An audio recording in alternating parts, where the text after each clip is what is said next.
Al-Mukarramah.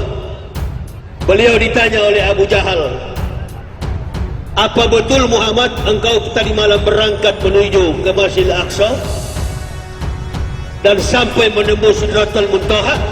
Kata Rasulullah SAW, betul adanya. Aku diperjalankan, aku dibawa secepat kilat menggunakan bigal buruk. Abu Jahal bukanlah orang Islam, bukanlah orang mukmin. Sudah bukan Islam apalagi mukmin. Ibu bapak mesti paham, orang Islam belum tentu mukmin. Orang yang mengaku Islam dengan orang mukmin beda. Buya Hamka, beliau berkata, apabila kalian ingin mencari orang Islam, tunggu saja ketika ada pelaksanaan Idul Adha, Idul Fitri.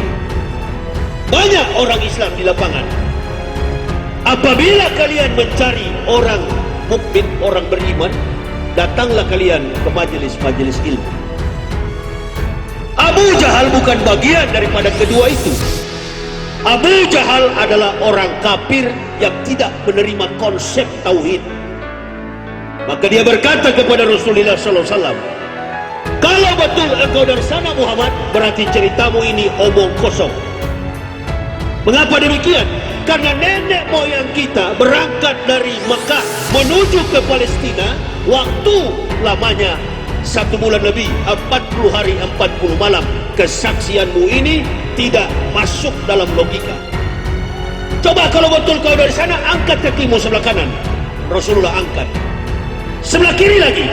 Kata Rasulullah, kalau dua-dua saya angkat, maka saya akan jatuh. Berlaksa-laksa malaikat tahu yusalluna ala nabi. Mereka mengucapkan salam kepada Rasulullah. Salamun alaikum ya awalu, ya akhiru, ya hasyiru. Bukan salam Pancasila. Ini saya dengar-dengar salam kita diganti dengan salam Pancasila. Orang masuk surga saja malaikat mengucapkan salamun alaikum bima sabartum. Keselamatan bagi kamu orang yang sabar. Begitu juga dalam kehidupan sehari-hari.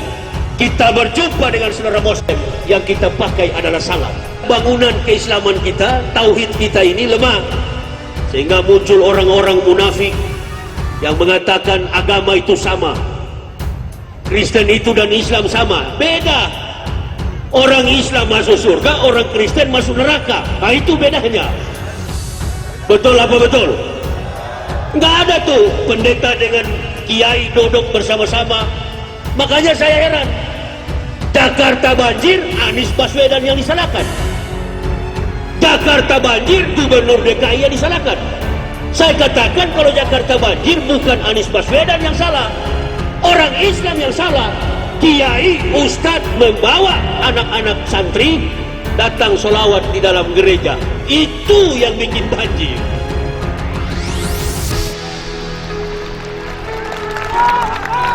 Ini kan lagi musim apa itu namanya? Di los lagi. Bukan aja. Apa lagi musim apa sekarang ini?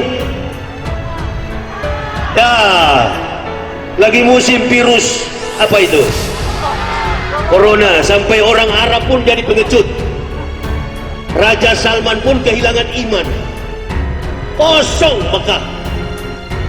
Nggak ada yang berani umroh.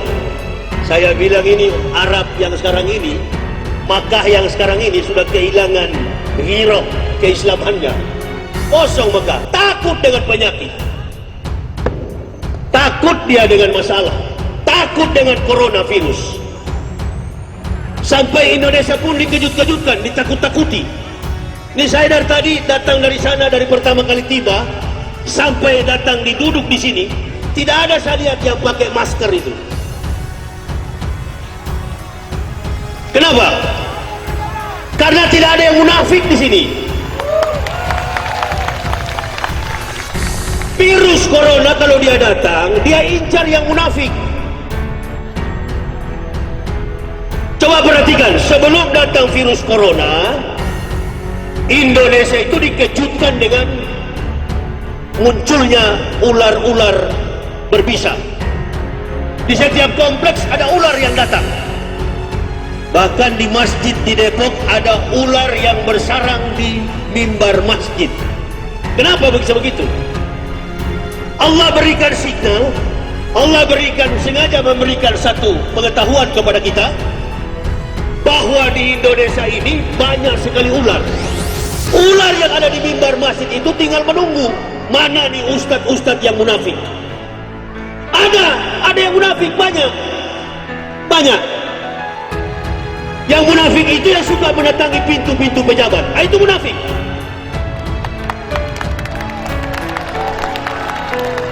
Suka mendatangi pintu penguasa, mendatangi pintu istana presiden. Itu munafik. Pancasila secara garis.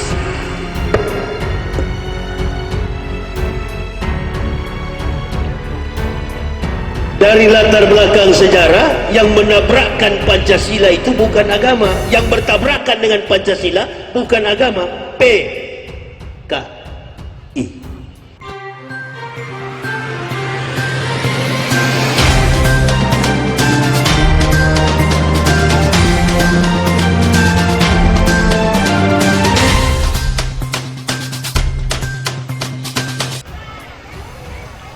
Wahadaha wa auluha adillata wahdaniyati wa jallaha wa abtala bibarahinil haq subahal batil. Ashhadu an la ilaha illallah wahdahu la syarikalah syahadataman arafa manaha wa amila zahiran wa batinan bimuqtadoha.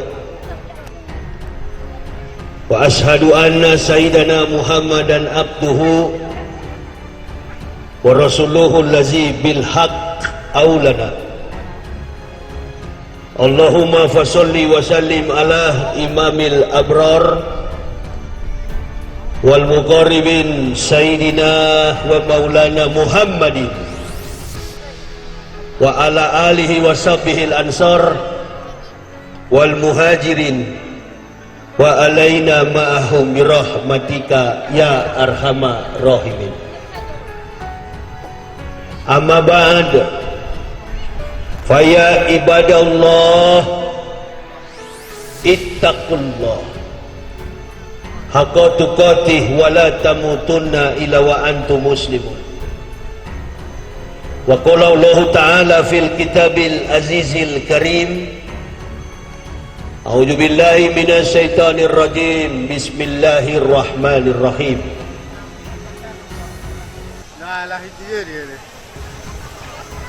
Subhanallazi asra bi abdihi laila minal masjidil harami ilal masjidil aqsa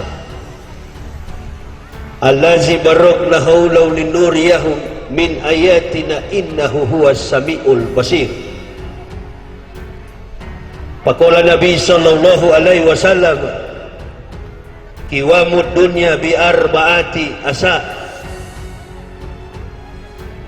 bi ilmi ulama'i, bi adlil umara, bi saqawatil aghniya, bi da'watil fuqara'i. Man tamassaka bi sunnati inda fasaddi umati fallahu ajru mi'ati syahid. Ibu bapak, saudara-saudaraku rahimakumullah yang kami hormati, para panitia penyelenggara tabligh akbar, selaku ketua panitia Haji Afnan Gunawan, Haji Bambang Riyadi, Haji Amiruddin Pulungan, Ustadz Harun Arasad Al-Arsad, Haji Rizal Harahap, ketua orang tua kita yang kami muliakan, guru kita Al-Muhtaram wal Mukhtar, Al-Mukarram wal Muhtaram, ketua Majelis Ulama Indonesia Kecamatan Sinunukan, Al-Ustaz Rusdi Zainal, berhadir pula bersama-sama dengan kita ketua Ikatan Persaudaraan Haji Indonesia Mandailing Natal, Dr. Syafi'i, anggota DPRD Kabupaten Mandailing Natal, Saudara Nas'ad Sidik, Bapak Kapolsek Batahan AKP Sapariono, Bapak dan Ramil Batahan Pelda Yahya Harahap, Kepala Urusan Agama Kecamatan Sinunukan Khairul Saleh, Sarjana Hukum Islam, dan yang kami hormati, kami muliakan, ma'asyiral muslimin wal muslimat rahimakumullah. Kita bersyukur kepada Allah Subhanahu wa taala karena begitu besar nikmat dan limpah ruahan kasih sayangnya kepada halayak kita sekalian, sehingga sampai pada hari ini menjelang sore ini kita semua masih dalam kondisi bernapas. Walaupun di antara kita ada yang datang dengan sakit, persoalan hidup, dirundung dengan segala macam problematika, masalah pribadi, rumah tangga, tetapi alhamdulillah kita masih diberi nafas oleh Allah.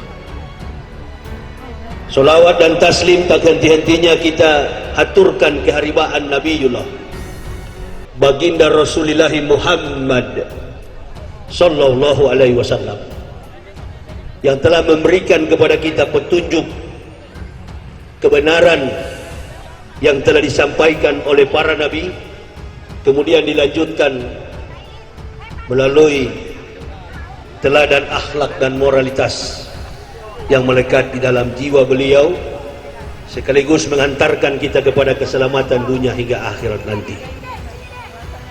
Inilah momen yang sangat tepat dalam setahun perjalanan umat Nabi sallallahu alaihi wasallam. Ada 4 bulan yang diharamkan oleh Allah: bulan Muharram, bulan Rajab, bulan Ramadan, dan bulan Zulhijjah. Ada satu peristiwa yang sangat penting yang perlu kita simak di dalam perjalanan spiritual Nabi kita Muhammad sallallahu alaihi wasallam, di dalam setiap perjalanan kehidupan umat Rasulullah Muhammad sallallahu alaihi wasallam. Peristiwa Isra wal Mi'raj ini bagi kalangan orang-orang kafir dan orang munafik tidak akan menerima,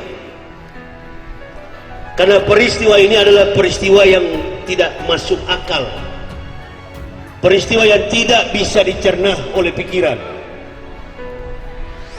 Rasulullah sallallahu alaihi wasallam berangkat dari Masjidil Haram mi'ilal Masjidil Aqsa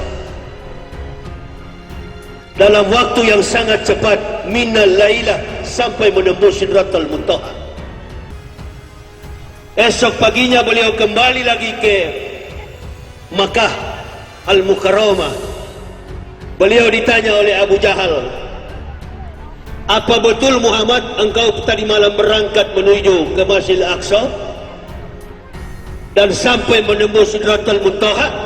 Kata Rasulullah SAW, betul adanya. Aku diperjalankan, aku dibawa secepat kilat menggunakan bigal buruk. Abu Jahal bukanlah orang Islam, bukanlah orang mukmin. Sudah bukan Islam apalagi mukmin. Ibu bapak mesti paham, orang Islam belum tentu mukmin. Orang yang mengaku Islam dengan orang mukmin beda.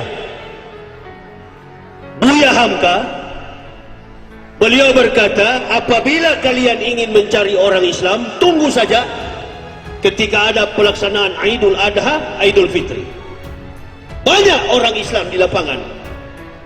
Apabila kalian mencari orang mukmin, orang beriman, datanglah kalian ke majelis-majelis ilmu. Abu Jahal bukan bagian daripada kedua itu. Abu Jahal adalah orang kafir yang tidak menerima konsep tauhid. Maka dia berkata kepada Rasulullah SAW, kalau betul engkau dari sana Muhammad, berarti ceritamu ini omong kosong. Mengapa demikian? Karena nenek moyang kita berangkat dari Mekah menuju ke Palestina, waktu lamanya 1 bulan lebih, 40 hari 40 malam. Kesaksianmu ini tidak masuk dalam logika. Coba kalau betul kau dari sana, angkat kakimu sebelah kanan. Rasulullah angkat. Sebelah kiri lagi. Kata Rasulullah, kalau dua-dua saya angkat, maka saya akan jatuh.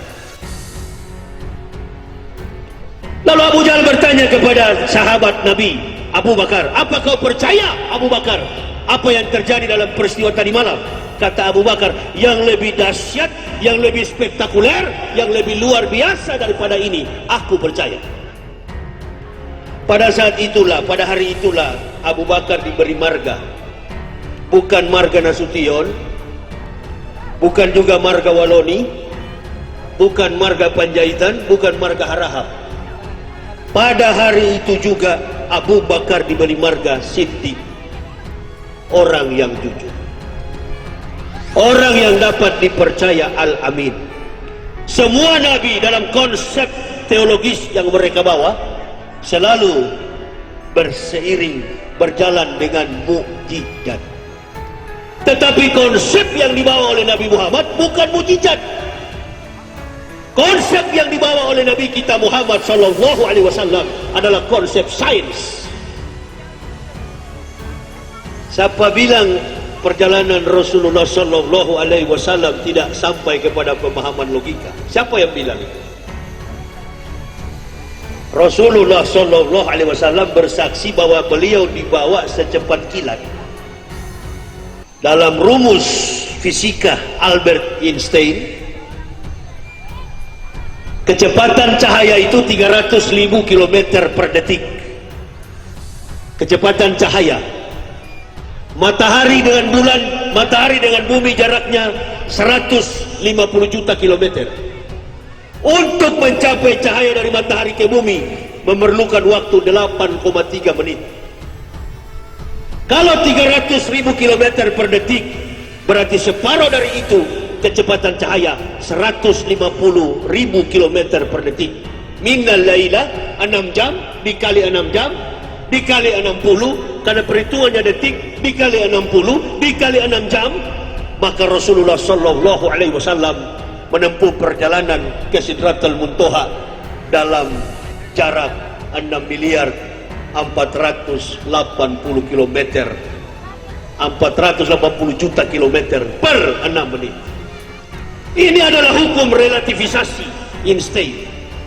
150.000 km jarak antara Masjidil Haram ilal Masjidil Aqsa, 1.500 km. Medan Jakarta, penerbangan pesawat dari permukaan laut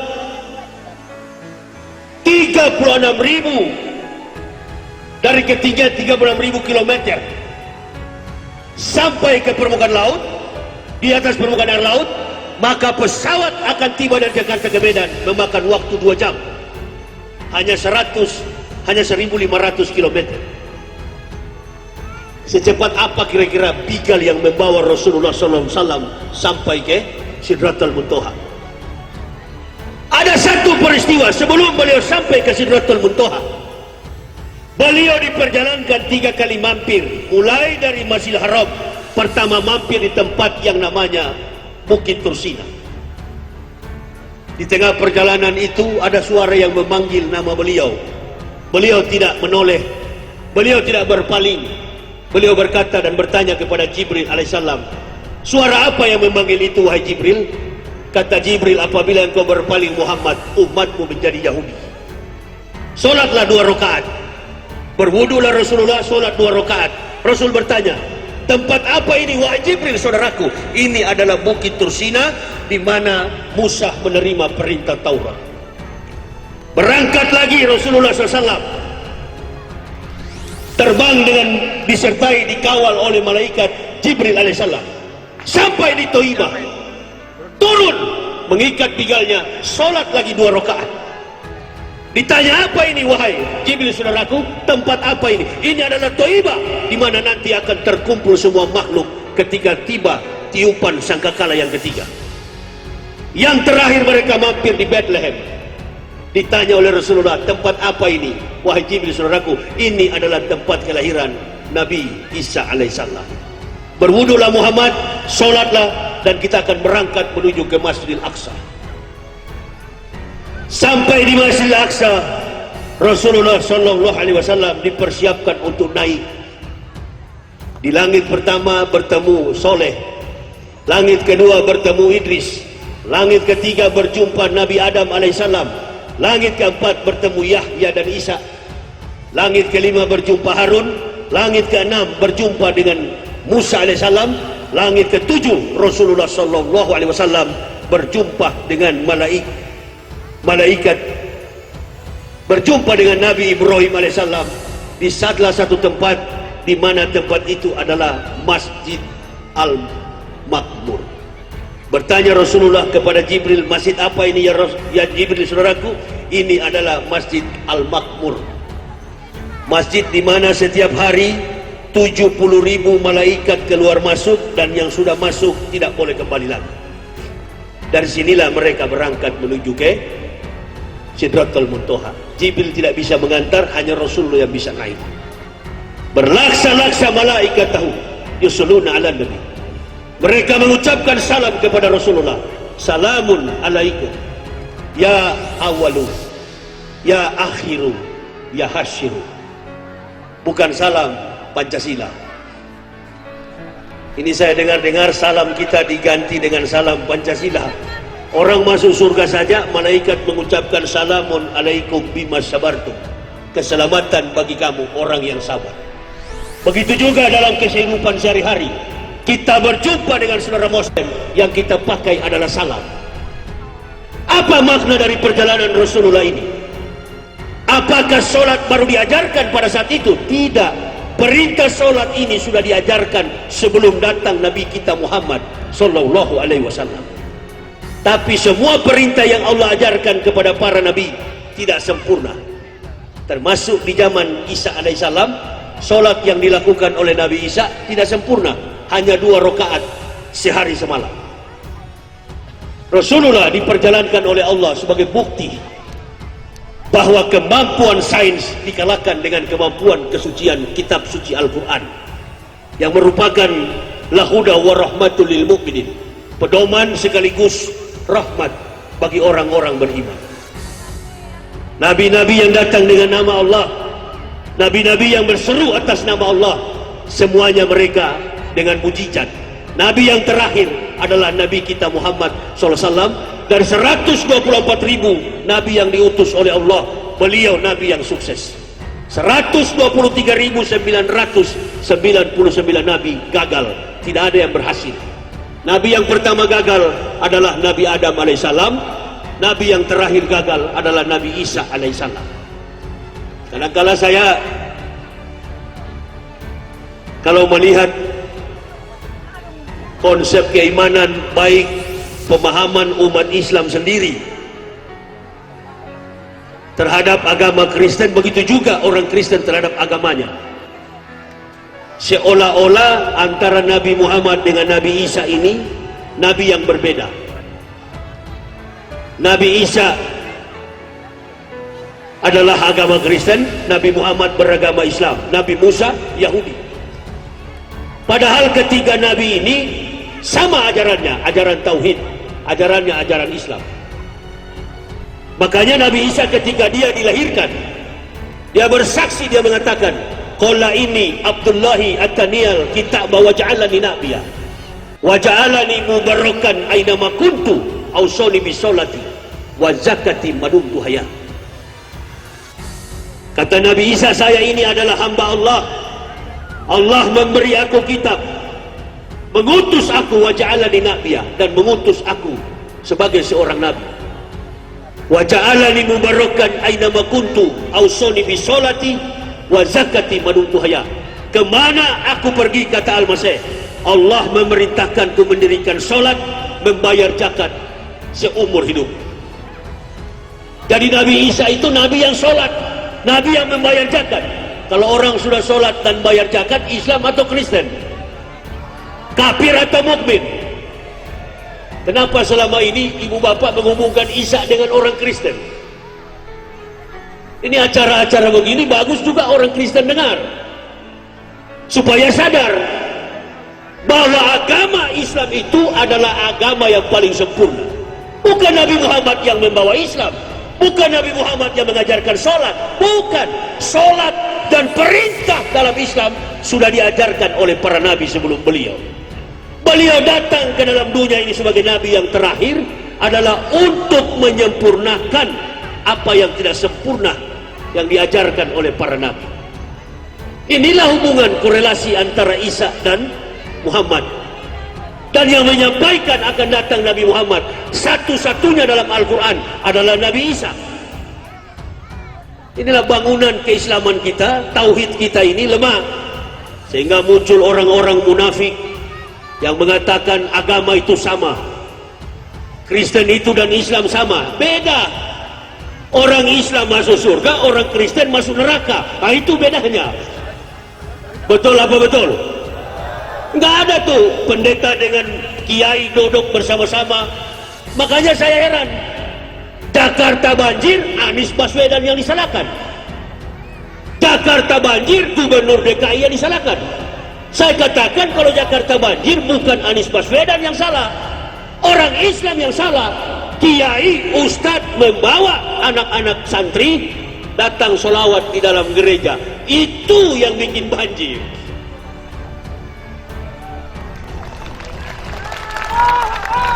Ini kan lagi musim apa itu namanya? Di los lagi, dikumpulkan aja. Apa lagi musim apa sekarang ini? Ya, lagi musim virus apa itu? Corona. Sampai orang Arab pun jadi pengecut. Raja Salman pun kehilangan iman. Kosong Mekah. Nggak ada yang berani umroh. Saya bilang ini Arab yang sekarang ini, Makkah yang sekarang ini sudah kehilangan ghirah keislamannya. Kosong Makkah, takut dengan penyakit, takut dia dengan masalah, takut dengan coronavirus. Sampai Indonesia pun dikejut-kejutkan, ditakut-takuti. Ini saya dari tadi datang dari sana, dari pertama kali tiba sampai datang diduduk di sini, tidak ada saya lihat yang pakai masker itu.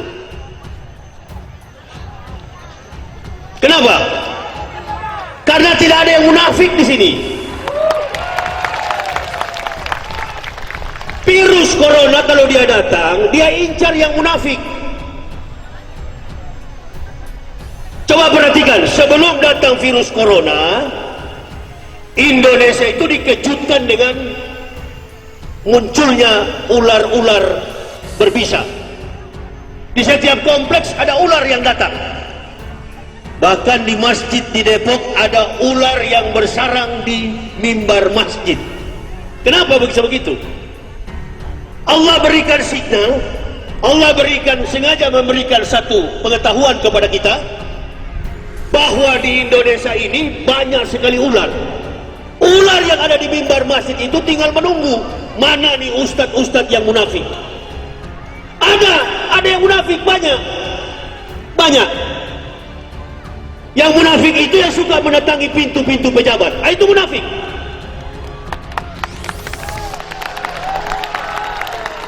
Suka mendatangi pintu penguasa, mendatangi pintu istana presiden. Itu munafik. Padahal wibawa daripada ustadz itu di atas daripada penguasa. Ini hadisnya nih. Nabi berkata, qiwamud dunya bi arba'ati asa. Tertibnya dunia itu bergantung kepada 4 orang. Yang pertama, bi ilmi ulama'i, ilmu para ulama. Kenapa kalau tidak ada ilmu para ulama? Kata Nabi sallam, lahalaka jahilun, celakalah orang-orang bodoh. Nah, persoalannya sekarang, apakah ulama giat berdakwah? Tidak. Ulama berubah jadi umaro, umaro berubah jadi ulama. Ini persoalan. Sudah tidak konsentrasi mengurus umat, yang diurus adalah politik. Berubah. Makanya kita yang hadir tadi, saya baca di sini ada MUI, ada Kapolsek, ada dan Ramil, ada ketua panitia. Saya harapkan ulama jangan jadi umarok, polisi jangan jadi umarok, tentara juga jangan jadi ulama, polisi jangan jadi ulama. Tetap pada profesi kita masing-masing untuk menertibkan dunia, mengatur kehidupan masyarakat yang begini susah. Titik penekanan dalam kehidupan iman Islam ketika kita melaksanakan peringatan Isra wal Mi'raj tidak ada lain kecuali solat. Solat itu membentuk karakter Muslim, menjadikan seorang Muslim betul-betul Islami. Saya masih ingat dulu ketika saya baru pertama kali memeluk Islam, ingin sekali untuk datang ke masjid. 3 hari saya bersyahadat, saya katakan kepada ketua MUI Kabupaten Toli-Toli, Kiai Haji Yusuf Yamani, saya katakan, Kiai, saya mau sholat, boleh enggak? Saya kan sudah bersyahadat. Dia katakan, Pak Yahya betul sudah bersyahadat, tapi untuk ke masjid Bapak sunat dulu. Jadi saya mau ke masjid, tidak boleh karena saya baru masuk Islam. Boleh ke masjid, tapi Pak Yahya disunat dulu.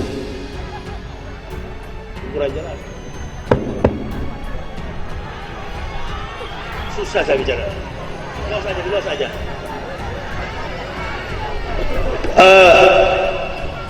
Boleh ke masjid, tapi saya disunat dulu. Saya katakan, oke, Pak Kiai, sekarang aja disunat. Dia bilang, enggak, nantilah 3 hari dulu karena menterinya belum ada di tempat. Begitu saya disunat, dampak yang saya alami, saya tidak bisa berdiri karena sunatnya bukan pakai laser, sunatnya dijepit pakai bambu. 2 minggu saya tidak bisa jalan baik dan tidak, susah, berdiri pun susah, pakai celana pun nggak bisa, jalan tinggal dipegang begitu. Saya panggil istri saya, ayo kita sholat subuh. Istri saya tanya, berapa rakaat? Bukan rakaat, karena belum tahu istilah rakaat dulu. Istri saya sama-sama dari kafir juga. Dia tanya, berapa kali Pak kita sujud? Saya bilang, mainkan 20 kali. Ini kan baru 3 hari masuk Islam, mau belajar sholat. Terus saya panggil dia. Itu biasanya orang Islam kalau sholat ada suratul Fatihah, baca Al-Fatihah. Kami berdua belum bisa membaca secara hijaiyah. Jadi dia juga buta, saya juga buta. Tapi sedikit banyaknya saya sudah pernah tahu huruf hijaiyah, kan hampir sama dengan patahan Ibrani. Saya terus bilang sama istri saya, kalau begitu, karena saya sakit, kau juga disunat tapi tidak terlalu sakit, kau yang jadi imam, saya jadi makmum. Berapa kali sujud Pak? 20 kali. Tengok ke mana? Tengok ke jendela. Karena pikir kiblat itu, di mana ada jendela kamar orang Islam, itu kiblat. Kau tengok ke jendela, mainkan 20 kali. Sujud berdiri, dilihat, dilirik oleh Pak Kiai. Dekati saya, Pak Yahya, sholat apa ini? Sholat subuh, Kiai. Kenapa tengok ke sana? Kiblat ke situ. Kenapa ibu yang jadi imam? Iya, saya suruh dia jadi imam karena saya sakit. Tidak boleh Pak, di dalam Islam itu yang jadi imam itu adalah laki-laki, makmumnya perempuan. Boleh imam perempuan, makmumnya juga akhwat perempuan. Jadi bapak sudah salah. Betul saya salah Kiai. Di hadapan Allah Pak Yahya benar dengan ibu. Innamal a'malu, daripada tahu arah kiblat. Antum semua ini yang tadi tertawa, yang tadi ketawa, tahu arah kiblat, tahu jumlah rakaat, hafal suratul Fatihah, As-salatu khairum minan naum. Saya ini kan ustadz liar, artinya sering berkeliling Indonesia, berjamaah di masjid-masjid. Setiap kali saya kunjungi sholat subuh, nggak pernah ada lebih daripada 5 saf. Nggak pernah ada orang sholat subuh di masjid lebih daripada 5 saf. Itu masjid seluruh Indonesia. Ini pun yang datang banyak begini di lapangan karena baca spanduk. Yahya Waloni, sana saya punya muka. Dia sudah tahu mantan kafir, mantan pendeta. Jadi mulai dari alim sampai bajingan datang ini. Iya, karena dia mau cari tahu bagaimana saya masuk Islam. Berulang-ulang saya katakan, kalau ditanya kenapa Bapak masuk Islam, saya tidak pernah masuk Islam. Nggak percaya sama saya? Usai ceramah ini, lihat ada kafir lewat, panggil dia. Matius, Markus, Stefanus, Tetanus, sini dulu. Mau nggak kau masuk Islam? Orang kafir tidak mau masuk Islam. Innal ladzina kafaru sawa'un 'alaihim a ansyartahum am lam tunsyirhum la yu'minun. Sekalipun engkau meyakinkan Muhammad, orang kafir tidak akan beriman. Tapi di ayat yang lain dalam Quran surah An-Nur, Allah katakan, laqad anzalna ayatin mubayyinatin wallahu yahdi may yasha'u ila siratim mustaqim. Wallahu yahdi may yasha'u ila siratim mustaqim. Bedakan antara Al-Baqarah tadi dengan Quran surah An-Nur. Apa perbedaannya?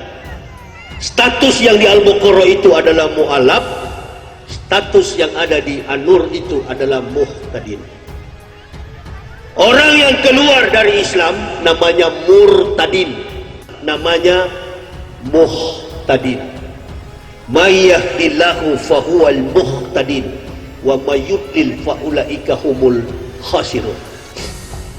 Tidak ada kata mu'alaf di dalam Al-Quran, itu nggak ada. Mu'alaf itu adalah orang yang dibujuk hatinya, itu mu'alaf. Jadi kalau ada orang masuk Islam karena dibujuk, mau kawin, ikut-ikutan, pindah agama, itu mu'alaf. Yang ada di pikiran Bapak Ibu, kalau mu'alaf itu orang lemah, bodoh, tidak ngerti apa-apa soal Islam. Sebenarnya salah itu Ibu Bapak. Orang yang diberi petunjuk itu sebenarnya orang-orang yang memiliki kemampuan intelektualitas di atas rata-rata. Bedakan coba ke Amerika.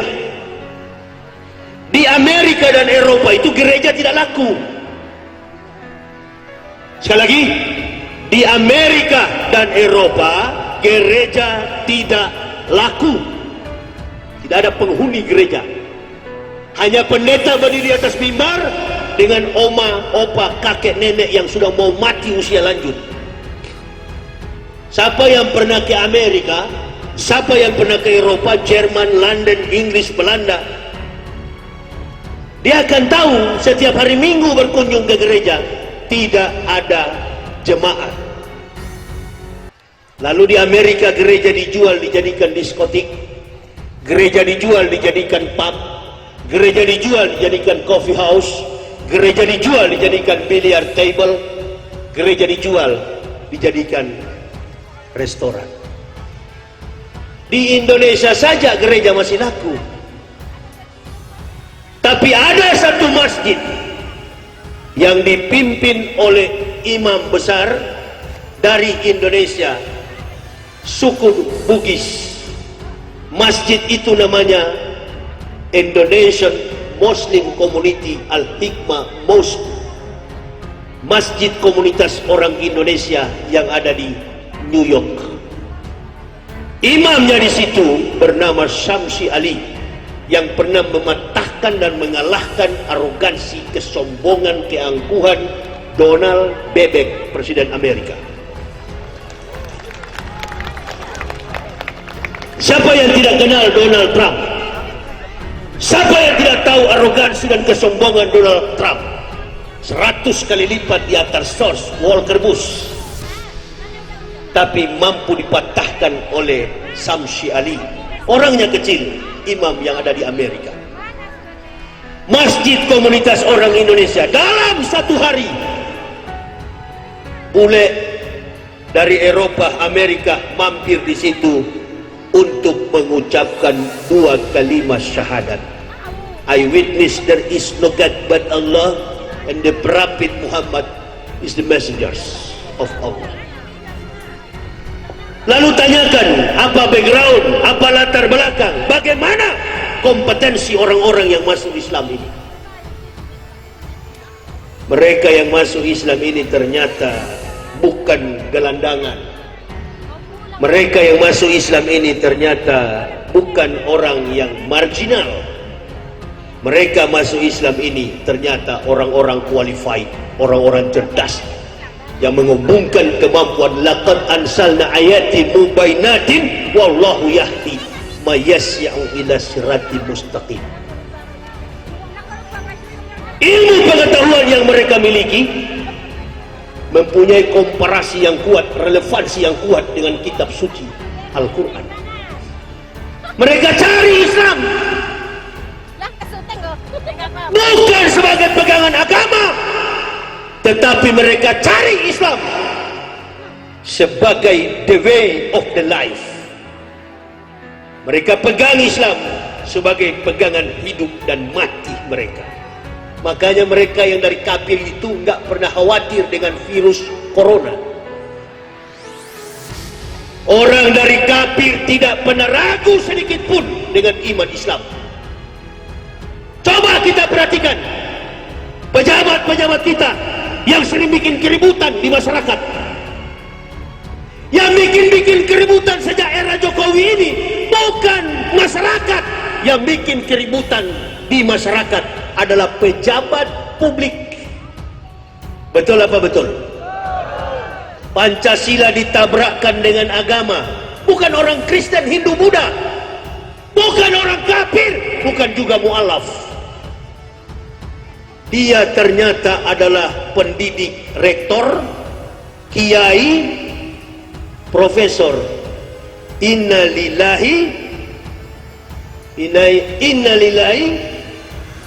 wa inna ilaihi raji'un. Profesor, kiai, bahkan saya dengar badan pembimbing ideologi Pancasila. Robah saja, badan pengacau ideologi Pancasila, yang mengacaukan Pancasila, yang menabrakkan Pancasila, yang bermusuhan dengan Pancasila secara garis.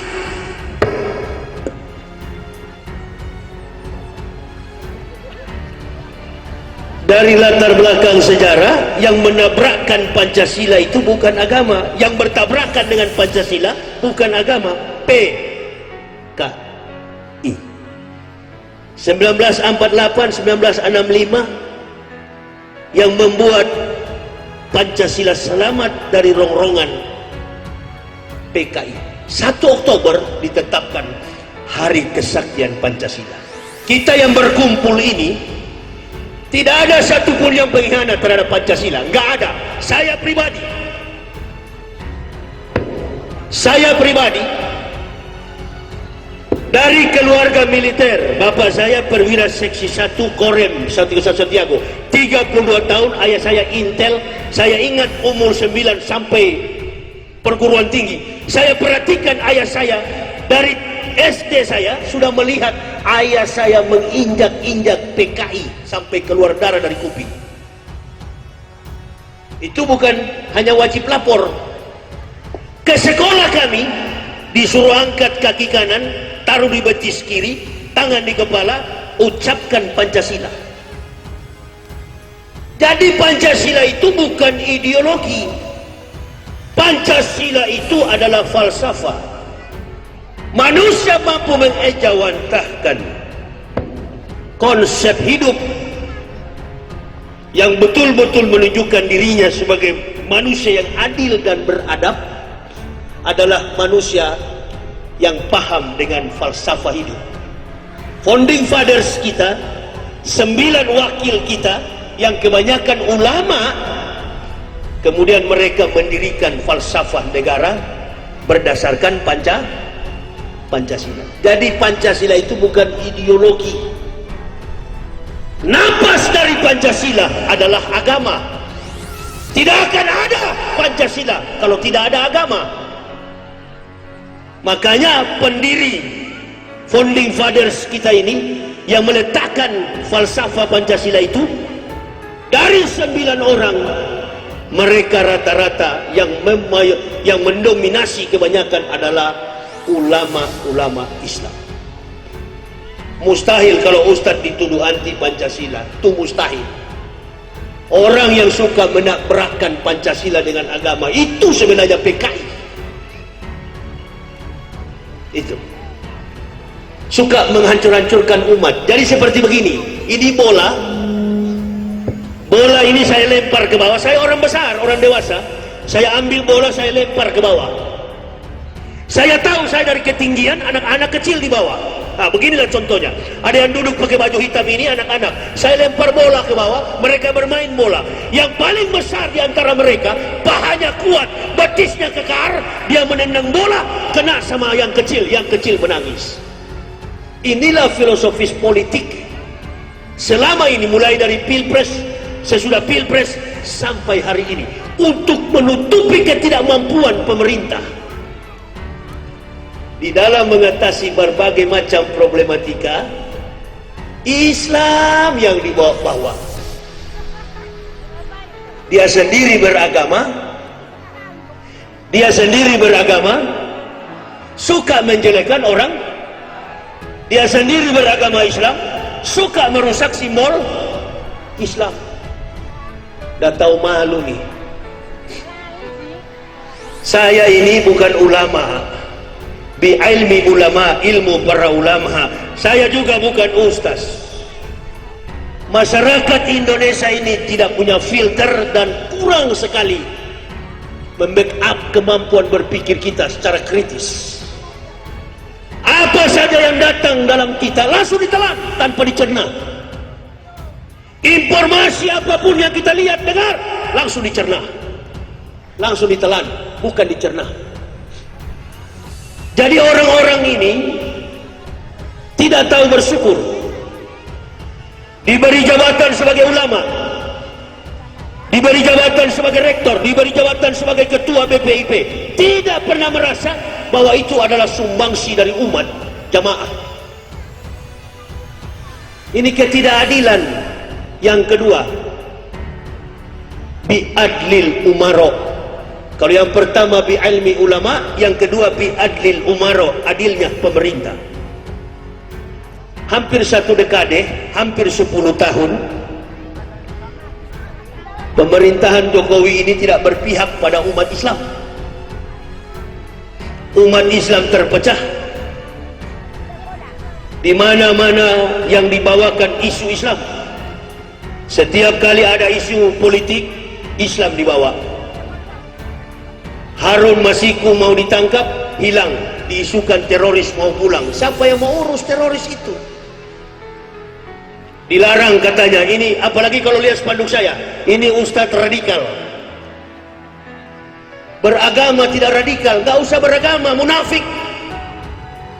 Beragama harus radikal. Semua orang beragama, apapun agamanya, Kristen, Hindu, Buddha, Islam, semua orang beragama kalau mau jujur, di dalam hatinya fanatis, ekstremis, egois. Itu 3 hal yang memang melekat dalam jiwa pemeluk agama.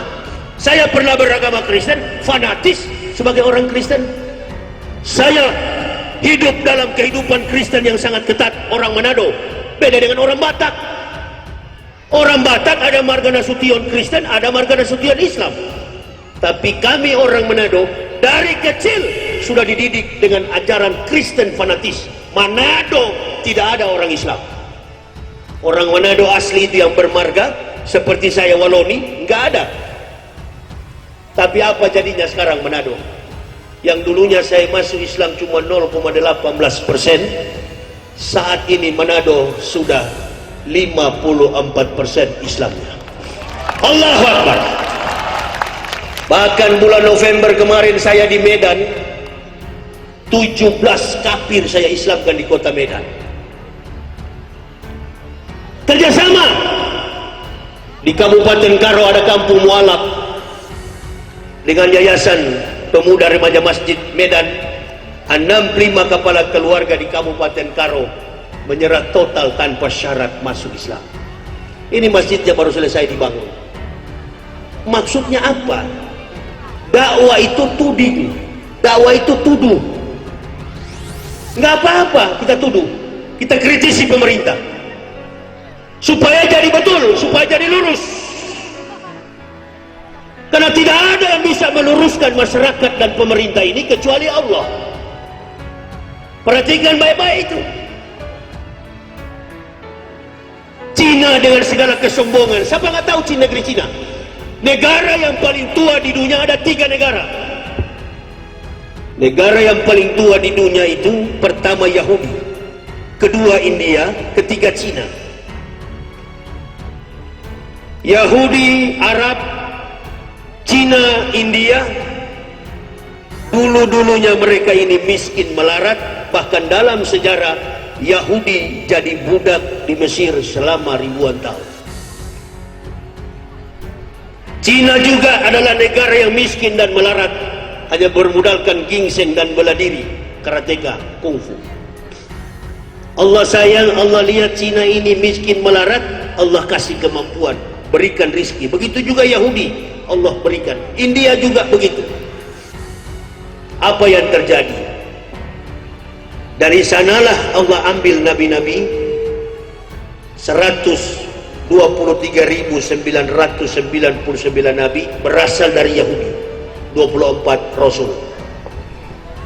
Nabi belum tentu Rasul, Rasul sudah pasti Nabi. Cina diberkahi, India diberkahi, Cina dia bangkit.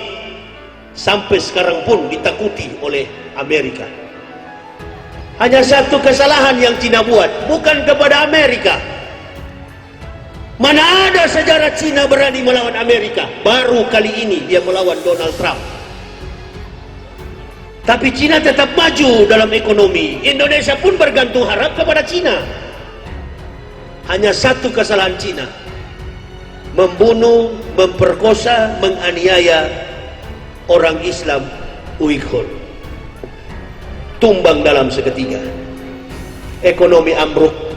Bahkan dalam tempo 2 minggu corona, 3 minggu kemarin corona di Cina, 2 juta Cina kafir mengucapkan kalimat syahadat, masuk Islam. Nggak kena virus mereka. Jadi kalaupun virus datang di Indonesia ini, saya yakin dia akan menyerang orang-orang Islam yang munafik. Coba lihat saja nanti. Saya pilek sudah berapa hari ini. Di mobil saya dari Jakarta, sudah 14 tahun saya bawa mobil keliling Indonesia. Kalimantan pakai mobil, ke Sulawesi pakai mobil, berdakwah ke Manado pakai mobil, berdakwah ke Aceh pakai mobil, berdakwah ke sini pakai mobil. Tadi ditanya saya, Pak Yaya bawa sendiri? Yes, dari dulu saya nggak pakai sopir. Bahkan jamaah juga saya ditanya, Ustadz bawa sendiri? Iya. Mana pengawalnya? Itu di dalam, lagi tidur. Begitu mereka intip, anak saya masih kecil, Ibnu Syawal. Pengawal, siapa yang ditakuti? Apa yang mau ditakuti? Beriman tapi ragu-ragu. Bagaimana Ustadz nanti kalau dicegat? Oh iya, di bandara, di atas peri, siapa mau tahu? Untung tak dapat diraih, malang tak dapat diduga. Ma'asaba min musibatin illa bi'idnillah wa mayyumin billahi yahdi qalbu wallahu bikulli syai'in alim. Tidak ada musibah menimpa kepada seseorang kecuali dengan izin Allah. Barang siapa yang beriman kepada Allah, maka Allah akan memberikan pengetahuan ke dalam hatinya. Sesungguhnya Allah maha mengetahui segala sesuatu. Kita ini kebanyakan ngomong beriman, tapi khawatirnya lebih besar daripada iman. Nggak usah jauh-jauh, saya kasih contoh. Saya mau datang ke sini saja, panitia itu ragu sekali kalau saya mau datang.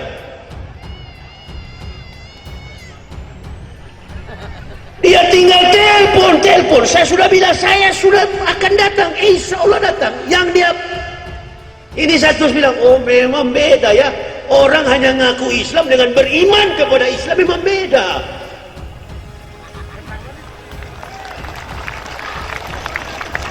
Di mana-mana kalau Ustadz tidak hadir, pasti dia ngomong, saya nggak bisa hadir.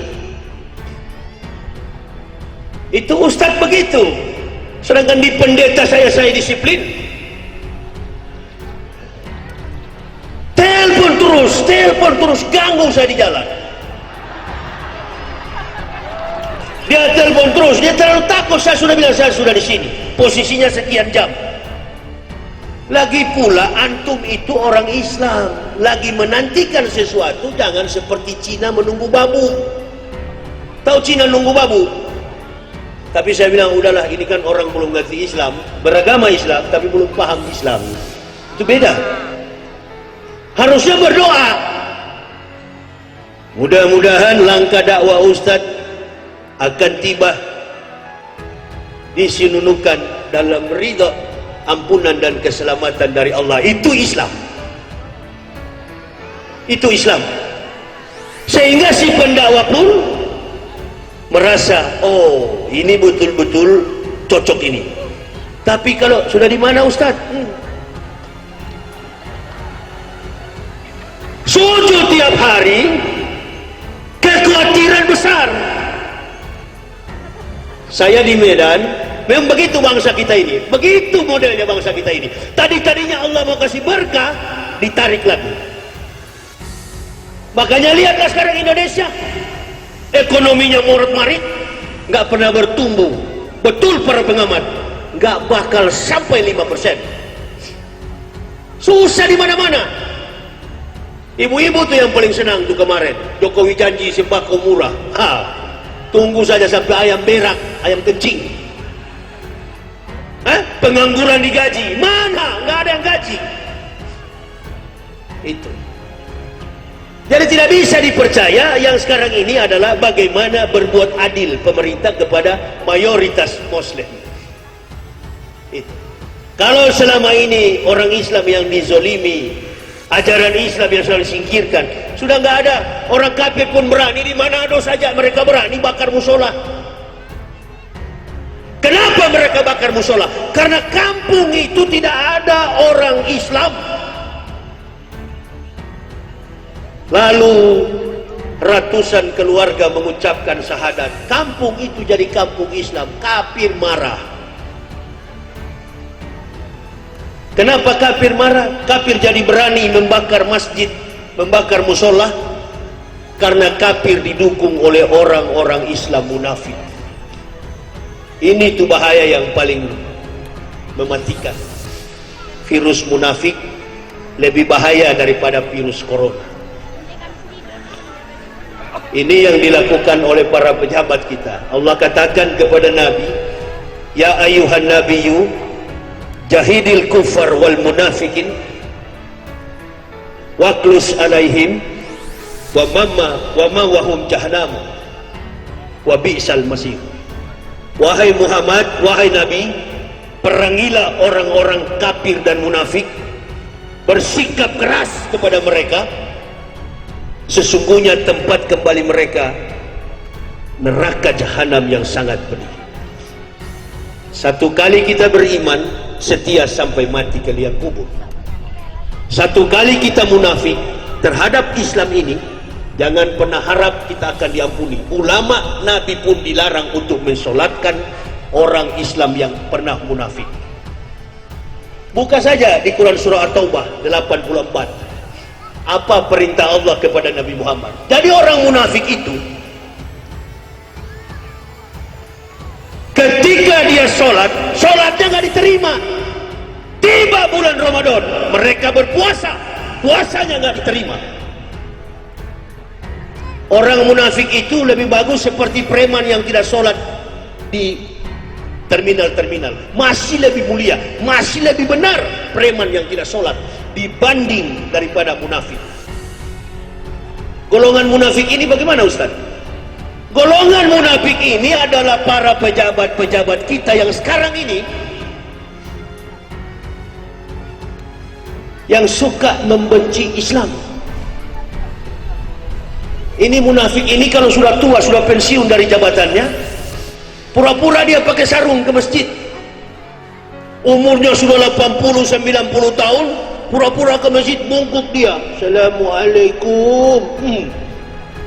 Tandai dari sekarang si munafik ini, begitu datang di masjid, tendang saja dia. Allah berikan pangkat kepada Pak Kapolsek, kepada Pak Dan Ramil, kepada siapa saja kita, dengan tujuan untuk menolong agama ini. Bukan berarti kita memusuhi orang kafir, tidak. Saya mengatakan orang Kristen masuk neraka, bukan saya benci, saya sayang. Buktinya banyak yang masuk Islam, ribuan saya Islamkan. Cuman saya katakan, setelah saya Islamkan Anda jangan merasa besar. Saya tidak bangga Anda beragama Islam. Yang saya bangga Anda mengerti agar mampu melaksanakan Islam. Ini rupa-rupanya nggak bisa suara keras, mampus dia. Jadi kalau ditekan putus, saya yang habis. Lebih bagus suara. Oh berarti memang saya dibawa ke sini untuk bicara pelan ini. Saya nggak bisa, ngantuk saya kalau bicara pelan. Ketika saya tekan, mati. Jauh-jauh dari Jakarta, kalau tahu begini nggak datang saya. Ini lebih penting daripada amplop. Pendakwa itu bergantung kepada kemampuan sumpah. Memang terdengar oleh Bapak Ibu, tapi kalau saya tekan, tak, habis. Saya stres sekali kalau sudah panas begini. Persoalannya saya nggak tahan panas orangnya, makanya masuk Islam. Itu, jadi sudah panas begini, nggak lama, 10 menit lagi lah saya istirahat sudah. Ini siapkan yang terbaik, memang jangan pakai putus. Cari yang 50.000 punya. Kemarin saya di Kalimantan, di desa Kutai Kartanegara, desa terpencil, 50.000 sound sistemnya. Biar saya berteriak. Kekhawatiran yang lebih besar. Saya di Medan, di lampu merah, 2 pengemis, 3 orang anak kecil. Dia gedor pintu mobil saya. Wah, oh, minta uang. Saya bilang sama sopir saya yang bawa orang Medan itu, Amir Sitompul, kasih Mir, nggak ada uang kecil Ustaz, kasih aja itu 50.000, limpul, kasih aja limpul. Begitu dikasih 50.000, yang satu protes. Wah, jangan kasih ke dia. Kenapa kasih ke dia? Kalau kasih ke dia, kami tidak kebagian. Oh, berarti yang satu ini koruptor. Gini Mir, cari 55.000 supaya dibagi rata. Dikasih 50 berkelahi, dikasih 55.000, protes. Begitu dikasih rata 55.000, apa dia katakan? Wah, mana yang limpul tadi?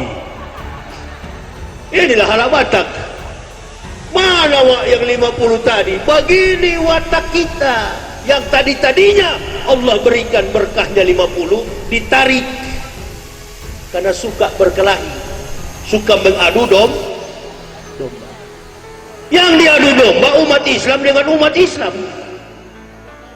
Coba kalau kemarin sebelum pilpres kita, pasti di dalam ini semua ada cebong, ada kampret ini. Selesai situ sudah tidak ada lagi cebong, tidak ada lagi kampret, semuanya sama kita. Sholat di masjid silakan pakai pakaian apa saja.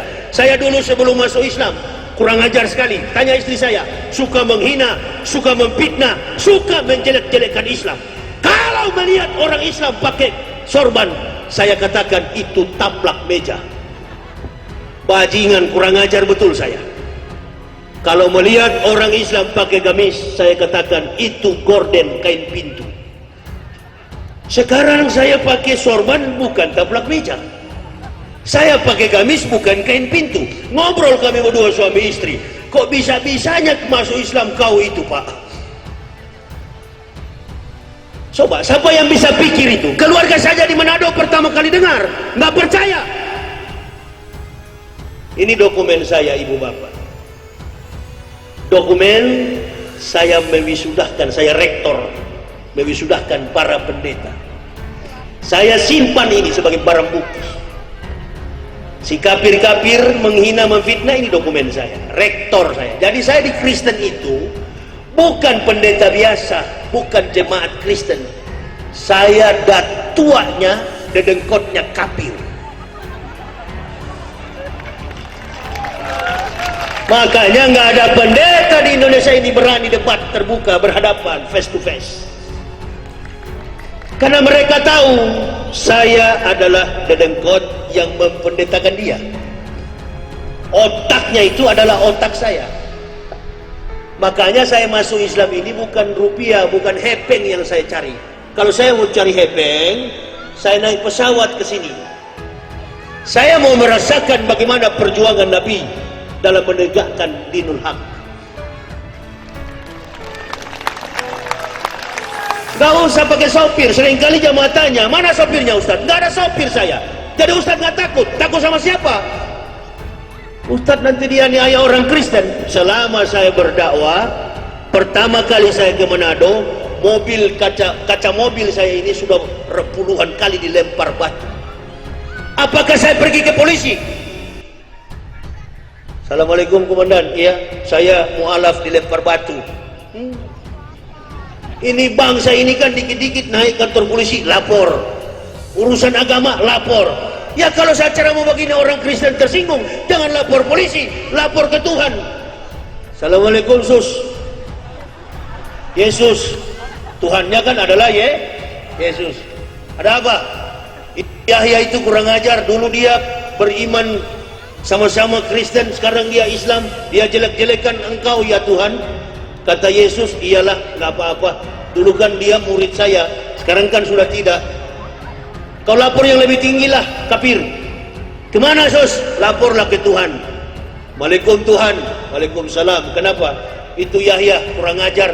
Dia sering keliling pakai mobil, celakakan, matikan mereka sekeluarga.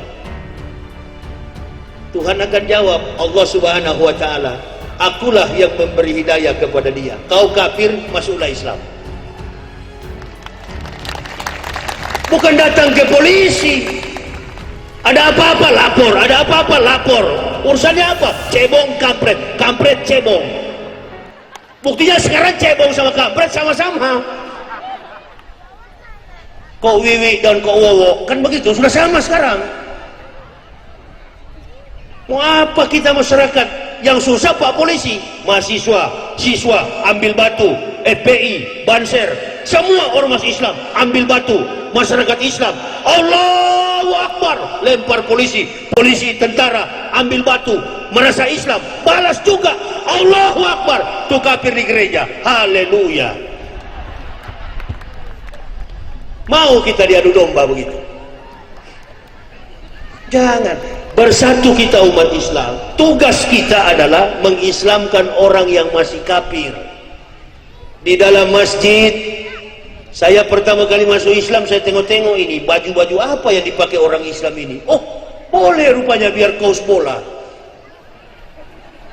Masuk masjid boleh pakai celana jeans, ekonomis, tidak pakai sepatu, tidak pakai jas, tidak pakai batik, bebas di masjid. Saya tanya kepada Kiai Komarun Sofa, Pak Kiai, berapa pajak sebulan untuk bayar masjid? Di Islam tidak ada pajak, Pak Yahya. Jadi selama kita beragama Islam nggak pakai pajak? Nggak. Kalau di Kristen bayar 10%. Makanya pendeta dengan pendeta, pendeta dengan pastor kalau ketemu, Allahu Akbar, seperti kucing dan anjing. Karena pendeta dengan pastor itu bertumpu harap kepada nilai 10% dari pemberian umat Kristen. Bayangkan kalau dia pimpin 100 kepala keluarga dengan rata-rata gaji 1 juta, berarti income pemasukan pendeta tiap bulan 10 juta. Makanya pendeta dengan pendeta tidak pernah akur. Ibu bapak lihat ada gereja Batak di sini, ada gereja Protestan Batak, ada HKBP, ada Pentekosta, ada Betel, ada Martelu, ada Gergaji. Coba tanya dan kunjungi pendetanya masing-masing, beda. Islam ada Masjid Al-Munawwaroh, ada Masjid Al-Ikhlas, ada Masjid Al-Muhajirin. Orang Islam mau sholat boleh ke Masjid Muhajirin. Begitu masuk azan subuh boleh sama-sama 2 rakaat karena nabinya sama, Tuhannya adalah Allah.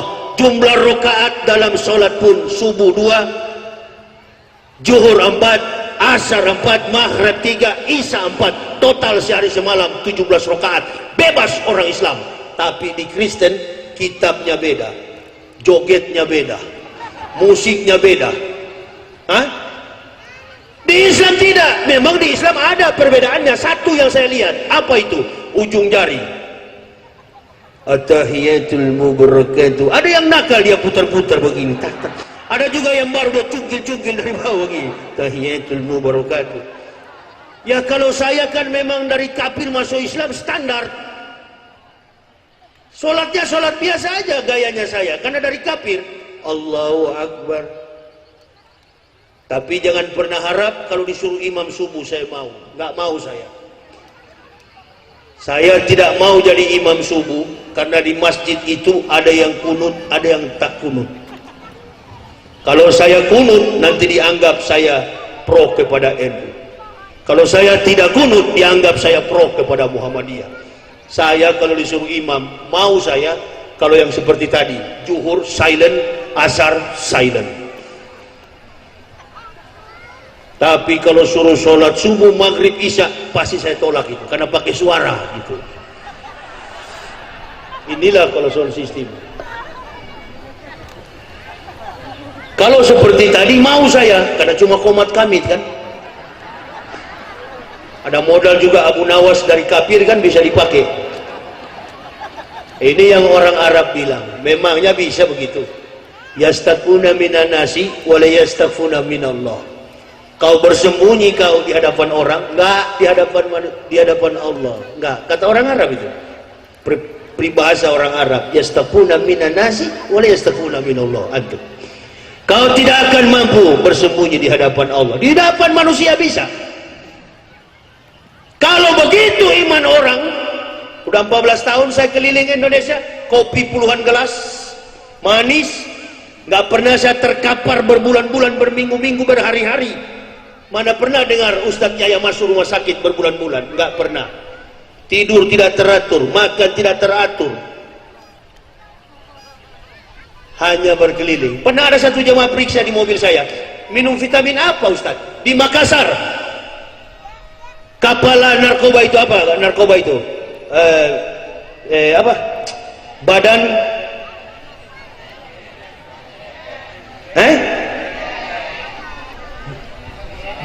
BNN, Badan Nasional apa? BNNP apa? Badan Nasional Penanggulangan, Badan Nasional, ya, Badan Nasional Narkotika, Penanggulangan Narkotika. Kepala BNN, ikut saya, kepala BNN, ikut saya berdakwah keliling roadshow. Apa beliau katakan? Di Makassar, Ustadz, sudah 3 hari 3 malam kita ceramah ini, kopimu itu puluhan gelas dan manis semua. Dan kau tidak pernah lelah, tidak pernah capek saya lihat. Saya curiga Ustadz, antum konsumsi sabu-sabu, mengaku saja. Saya bilang sebentar saya ke toilet, ya saya kencing. Periksa urin saya. Dokter juga orang Palembang di kompleks saya. Kaget dia. Ikut saya ke Palembang, roadshow ke Palembang, pulang ke sana, ke Jakarta. Dia periksa darah saya. Dia tidur di ferry. Saya main catur dengan teman di ferry. Pagi dia tidak tidur Ustaz. Tidak, ya masih jauh kita ini Ustaz. Tol belum jadi tol. Sekarang ke Palembang cuma 5 jam dari Lampung. Nah, itu juga harus dipuji kebaikan Pak Jokowi. Amin ya Rabbal. Harus dipuji kalau betul. Kalau tidak ada Pak Jokowi mana bisa 5 jam. Jadi itu namanya asli berdakwah, bukan dendam. Datang kita ke situ, sampai di Jakarta terkapar coba sini Ustaz, sekarang saya sudah lihat, mau periksa darahmu, normal darah saya rupanya. Ini kita pejabat Muslim, agama Islam, dari lahir Islam, berobat ke Singapura, berak kentut pun di Singapura, konstipasi berlama-lama, susah buang air. Kenapa? Karena yang masuk di dalam jiwa kita ini, yang masuk ke dalam perut kita ini, kata Nabi, yang aku khawatir dari umatku, apa yang mereka pikirkan, yaitu hanya apa yang masuk dari mulutnya disimpan ke dalam perutnya, maka harga, derajat, kehormatan manusia itu tidak lebih daripada apa yang keluar dari dalam perutnya. Tai. Hitler juga katakan, Hitler Jerman, orang munafik seperti lalat di atas pesos, lalat di atas tai, berputar-putar di atas kotoran, yang dimakan adalah tai. Ini pernyataan-pernyataan yang mengadu domba di publik begini, itu pernyataan munafik untuk mencari makan harta kotoran orang kafir. Yang suka bela-bela orang kafir, mempiak-piak bela kafir, jangan sebut kafir. Kenapa? Kita hidup bermasyarakat, innalillahi. Ya di kantor jangan bilang kafir, ke polsek nggak boleh bilang orang Kristen kafir, dan radio tidak boleh. Tapi kami sebagai ustaz, kafir neraka, Muslim masuk surga. Jangankan penjara, mati berkalang tanah lebih mulia daripada hidup berkebun bangkai. Tidak pernah saya takut di mana-mana. Pak Yahya itu berani, bukan berani, tapi tidak pernah takut. Tidak pernah takut, bukan berani, tidak pernah berani macam-macam. Sandal orang di masjid ambil, kotak amal ambil, itu berani. Tapi kalau tidak pernah takut, Allahu Akbar. Di Manado saya masuk, orang Manado WA ke saya, lari sopir saya, Agus mencoba ikut saya, pernah perang di Afghanistan. Bismillah Ustaz, kita kawal. Tafadhol maskuron, ya akidal kiram. Ayo jalan kita. Atamasya. Kita pergi ke Manado. Baru di Poso di WA, Yahya, kami catat kau akan ke Poso. Kamu lewat di Poso, lidahmu kami potong. Istri saya ini hamil 7 bulan. Dia WA, kami satu kampung Poso menunggumu. Kita belah perutmu, potong lidahmu. Apa saya balas? Itu yang kami cari. Qudwatun fisabilillahi aw rakhautun khairun minad dunya wa ma fiha. Saya balas, itu yang saya cari. Mati lebih awal, itu yang saya cari. Karena orang Islam tidak pernah mati. Al-mu'minuna la ya'mutuna bal yunqalun. Orang mukmin tak pernah mati, tapi mereka pulang kampung. Saya balas, tunggu ya, jam sekian saya lewat di situ. Kau ancam, semakin kau ancam, saya semakin melawan. Karena apa yang saya sampaikan ini adalah kebenaran dari Allah. Saya bilang, tunggu, itu yang saya cari-cari. Jadi kalau jemaah tanya, Ustaz takut, gak pernah ada rasa takut saya. Berani? Enggak, bukan pemberani. Enggak pernah ada rasa takut. Yang saya takut, kalau saya tidak sholat. Allahu Akbar. Itu yang saya takut. Karena itu perintah paling utama dalam Islam. Afdalul a'malu as-sholatu hamsu. Amal yang paling utama adalah sholat 5 waktu. Ya ayyuhalladzina amanu sta'inu bis sabri was sholati innallaha ma'as sabirin. Wahai orang beriman, mintalah pertolongan kepada Allah dengan sabar dan sholat. Sesungguhnya Allah dekat dengan orang yang sabar. Orang sabar, orang yang tidak khawatir, orang yang tidak pernah rasa takut adalah orang yang sholat. Tapi kalau sholat, khawatir lebih besar, rasa takut lebih besar, berarti sholatnya nggak betul itu. Saya waktu kafir saja, saya sholat tidak tahu kiblat kemana, suratul Fatihah bagaimana. Jam 7 dikasih buku, jam 10 pagi saya sudah hafal suratul Fatihah di luar kepala dengan beberapa ayat-ayat suci Al-Quran. Membaca Al-Quran cuma dalam tempo 10 menit saya sudah bisa membaca. Dengan kecepatan intelektual yang Allah berikan, itulah yang kami pakai untuk berdakwah. 10 menit. Oh begini. Ya saya sudah tahu Pak Kiai, karena ini sama dengan level Ibrani. Alef, Bet, Gimel, Dalet, He, Waw, Sayin, Ket, Tet, Yot, Kaf, Lamet, Mem, Nun, Samek, Ayin, Pesade, Kofresh, Shimtong. Itu abjad Ibrani, penulisannya kanan ke kiri, tanpa vowel, semuanya menggunakan konsonan. Kalau hijaiyah, menulisnya masih ada vowel, masih ada kas, apa itu, sakal. Tapi kalau Ibrani bersifat gundul. Di Islam ada namanya sorogan atau kitab gundul. Itu bahasa Ibrani, begitu juga gundul. Jadi ketika belajar hijaiyah cepat. Oh, berarti mudah Islam ini. Siapa bilang susah?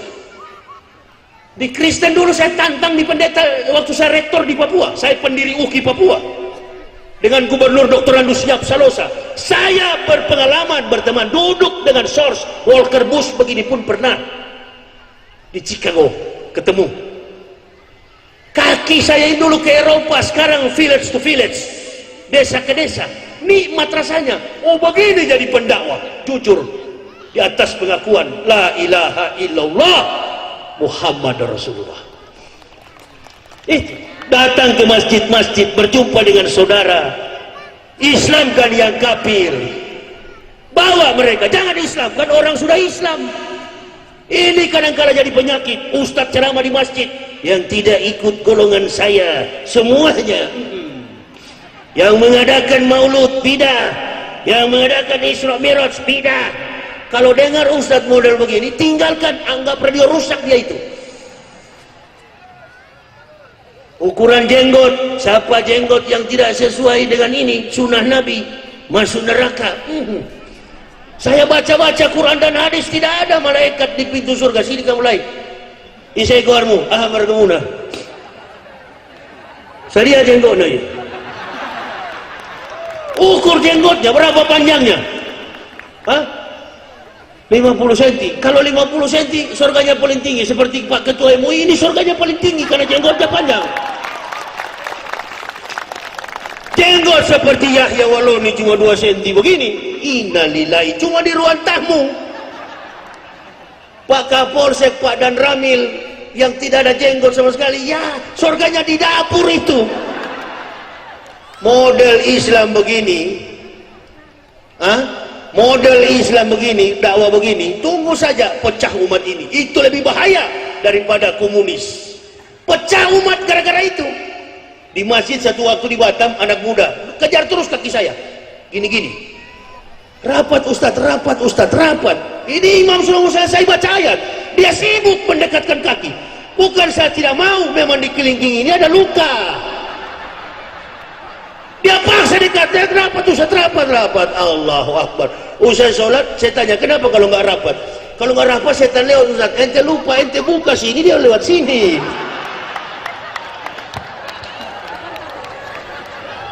Makanya kalau ke masjid pakai gamis, pakai sarung. Jadi begini jamaah, satu waktu saya mau ceramah di Masjid Al-Musyawaroh. Masjid Al-Musyawaroh itu berada di samping Mall Kelapa Gading. Masuk masjid, tahiyatul masjid saya, di depan saya ada anak muda kulitnya hitam, celananya jeans, badannya gendut. Di depan saya, dia sedang sholat qobliyah. Saya pun sunatul qobliyah. Kelihatan pantatnya, begitu dia duduk tawaruk, di sininya lubang besar. Anak-anak muda sekarang ini kan kalau ke masjid nggak dilarang antum pakai jeans, tapi kantong celana itu kan dulu di sini kami, sekarang di sini kantongnya. Jadi melorot celananya, waktu dia duduk tawaruk salam, kelihatan lubang di sini. Dan memang ada bau-baunya terasi sedikit juga. Usai salam dia, saya kasih tahu, lu kalau sholat ngadap Allah, minta sarung sana pakai supaya santun, ngadap lurah aja santun lu. Maaf beh, babe siapa? Gua ini ustad diundang kuliah zuhur. Oh Pak Ustad ya? Iya, kenapa? Enggak Pak Ustad, maaf lah kalau gitu, gua salah.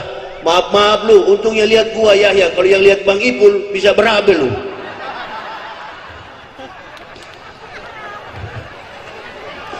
Maaf lu, enak aja lu minta maaf.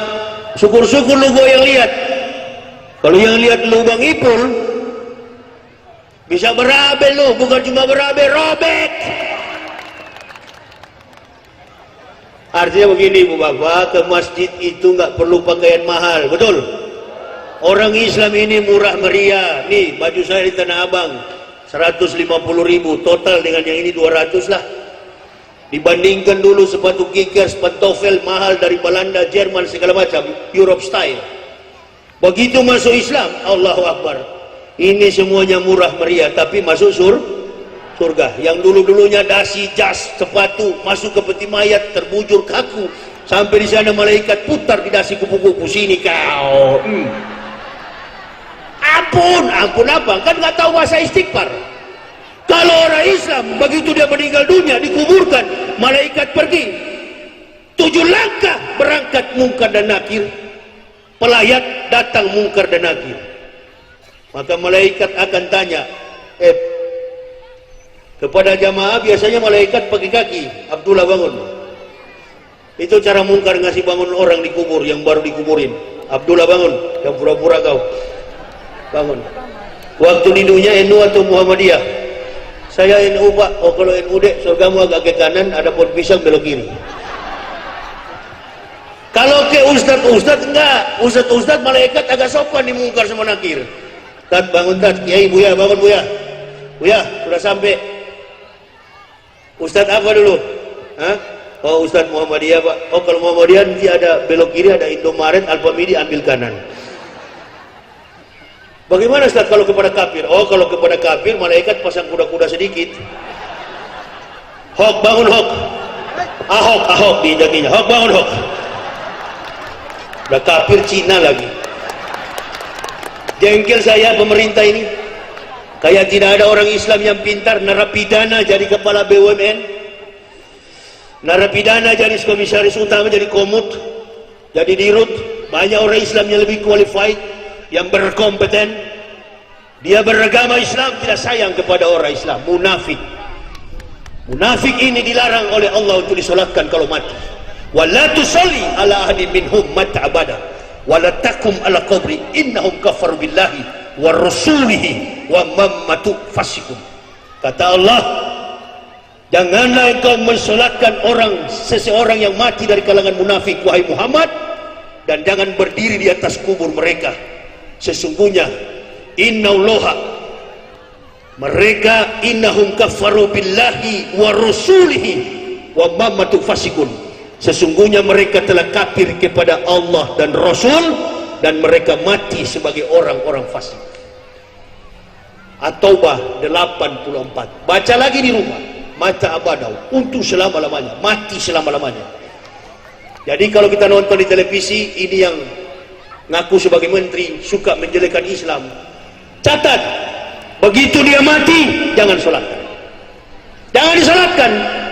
Itu perintah Islam. Isi daripada Al-Quran itu hanya 2, black and white, hitam dan putih. Saya sudah hatam 8 kali bolak-balik Al-Quran itu. Saya sudah hatam. Saya sudah membaca Al-Quran itu sebelum masuk Islam selama 8 tahun, bolak-balik saya baca. Jangankan mampu diselewengkan oleh otak dan tangan kotor manusia, jangankan satu kata, satu titik Al-Quran itu bersih dari intervensi otak dan tangan manusia. Sedangkan kitab suci Kristen, innalillahi, Matius bilang ke kanan, Markus bilang salto ke depan, Paulus bilang jungkir ke belakang.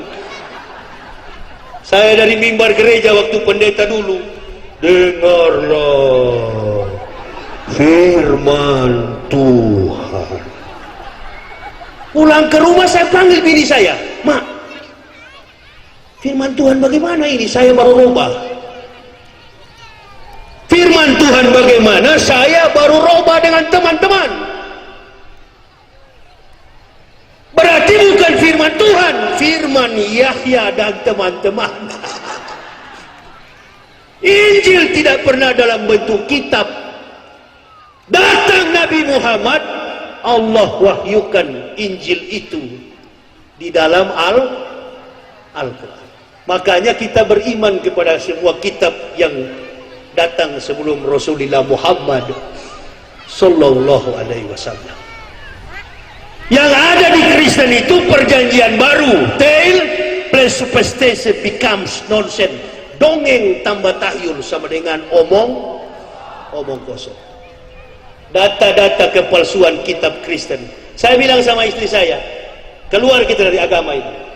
Ini ada angkanya, tapi tidak ada kalimatnya. Saya tulis, nabinya tidak sempat menulis, lagi malaria tropika alias gila. Ini seharusnya orang Kristen lapor. Sampai sekarang tidak berani orang Kristen lapor. Ini kitabnya palsu. Hah? Cuma mulut di YouTube, ngomong di YouTube seperti orang gila. Ya waloni begini. Lapor. Kita negara hukum. Lapor supaya muncul di TV. Orang Kristen yang tidak tahu palsu jadi tahu masuk Islam. Kosong kau punya gereja itu. Gitu ya. Jadi jemaah bangga, biar tidak berpendidikan tinggi, tidak kaya, miskin melarat, tinggal di hutan, selagi mengucapkan la ilaha illallah sampai ke liang kubur tetap Islam. Jangan murtad. Selemah apapun ibadah kita, sudahlah, datang aja ke masjid. Allah tidak akan melihat gaya kita sholat. Ahli ibadah dengan pelacur, dua-dua meninggal dalam waktu yang sama. Pelacur ditempatkan oleh Allah di surga yang lebih tinggi daripada ahli ibadah. Protes ahli ibadah di surga, ya Allah, saya siang malam di masjid, saya sholat. Ini pelacur, kenapa di surga yang paling tinggi? Kata Allah, betul ente ke masjid, tapi ente bukan sholat, ngukur-ngukur kaki celana dan jenggot orang. Itu persoalannya. Si pelacur, dia melacur siang malam, sudahlah, kau aja tahu kata malaikat, apalagi saya lebih tahu niat pelacur. Dia hanya meminumkan anjing yang kehausan dengan sepatunya, diminumkan anjing yang sudah mau mati. Apa makna dibalik peristiwa filosofis itu? Amar bin Ka'ab, Abu Hurairah datang kepada Nabi, ya Rasul, man a'lamun nasi, man a'budun nasi, man afdolun nasi. Siapa orang yang berilmu, siapa yang ahli ibadah, siapa orang yang paling utama? 3 pertanyaan dikantar oleh Rasul SAW dengan 1 kalimat, al-aqilu, orang yang berakal. Ada berarti pejabat yang pintar tapi tidak ada orang beribadah tapi tidak berakal. Datang ke masjid, kontrol penampilan orang. Datanglah di masjid pakai baju polisi, pakai baju tentara, pakai sarung, pakai gamis, tapi gamis yang baru dicuci. Jangan sholat gamis yang sudah 55 hari 55 malam ente pakai berjamaah, yang di samping mabuk semua. Saya pernah alami, Bu, saya pernah alami. Datang berjamaah di samping saya kencang betul, imamnya juga ayatnya panjang, habis mabuk saya. Pakailah yang bersih, biar murah tapi bersih. Dan yang kedua, jangan ke masjid pakai baju bertuliskan Jokowi Ma'ruf atau Prabowo Sandi. Dendam ini tidak akan selesai. Stop.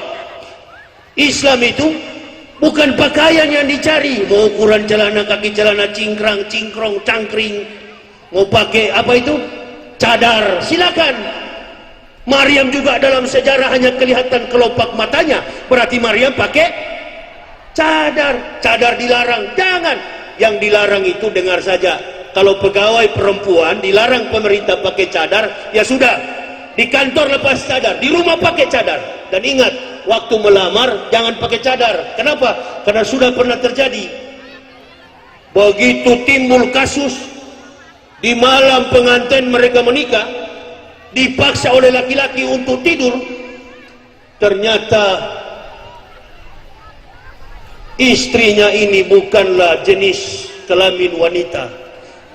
Istrinya ini sama-sama batang, sama-sama laki-laki. Viral itu di Indonesia. Ternyata istrinya itu adalah bencong. Karena pada waktu melamar, keterangan yang dia berikan di mata Najwa, karena wanita ini sering datang pakai cadar. Jadi waktu melamar jangan pakai cadar. Kenapa? Takutnya sama-sama batang. Itu saja. Ada kebijakan pemerintah, ikuti. Yang masuk akal, yang teologis. Yang tidak masuk akal, lawan. Termasuk bilang jangan radikal. Jangan radikal, nggak usah beragama kalau tidak radikal. Ya ayyuhalladzina amanu udhulu fi silmi kafa. Masuk Islam secara kafa. Betul-betul. Lahir dan batin serahkan kepada Allah. Ini kami ya Allah, amantu billahi wa bima qala Allah Ta'ala, amantu bir rasuli wa bima qala Rasulillahi Muhammad sallallahu alaihi wasallam. Boleh radikal, siapa marah radikal? Redik itu bersungguh-sungguh, atau dalam bahasa spesifik Islam, jihad, haji, radikal, himayatan lil haji wasodaka wa'da allazi jahada bilai haqqa jihadihi wa bajala juhda. Jihad yang paling tinggi, haji, bukan ikut ISIS, usus. Itu mah pengecut, teroris itu pengecut. Kalau berani, kalau laki-laki begini. Hei kafir, hei pendeta-pendeta, hei orang di luar Islam, tempatmu neraka. Itu laki-laki. Bukan kepada Muslim, NU, Muhammadiyah, Banser, FPI, dikasih berkelahi mau. Ya, NU menjelekkan Muhammadiyah, Muhammadiyah menjelekkan, Naqsabandiyah menjelekkan, semua menjelekkan. Itu cepat sekali dimakan setan dan kafir. Senang melihat umat Islam pecah. Tapi sahabat, mantan sahabat setan tidak akan mau melihat begitu. Tadi Kori yang membaca Al-Quran, tadi ada yang baca Quran tidak Ustaz? Ada. Beliau yang membaca Al-Quran tadi, setan nggak kaget. Setan bilang sudah sering saya dengar itu.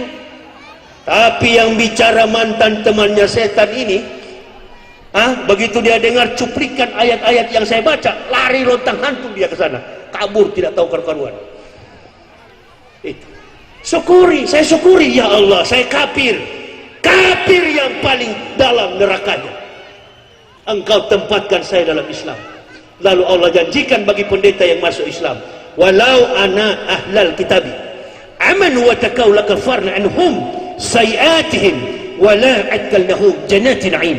Sekiranya ahli kitab mau beriman, bertakwa kepada kami hapuskan kesalahan mereka, kami tempatkan mereka dalam surga-surga yang penuh kenikmatan. Pendeta yang masuk surga itu adalah pendeta yang masuk Islam, yang lagi ngomong ini. Tapi kau pendeta yang tidak masuk Islam, kau ke neraka. Pertama, kau tidak disunat. Sedangkan di dalam Lukas pasal 21, dengar baik-baik, perjanjian baru Bible Kristen, Lukas 2 ayat 21, pada hari yang ke-8 anak itu disunat, diberi nama Jesus. Kemarin kalau jadi debat, saya menantang semua pendeta di Indonesia lawan saya sendiri di stadion Senayan Jakarta. Nggak ada komentar. Jawaban mereka, berdiam diri adalah emas. Apa? Ini pendeta-pendeta ini, ada yang sudah kembali, sudah di neraka karena sudah mampus, ada juga yang masih hidup. Saya mau tantang satu Indonesia.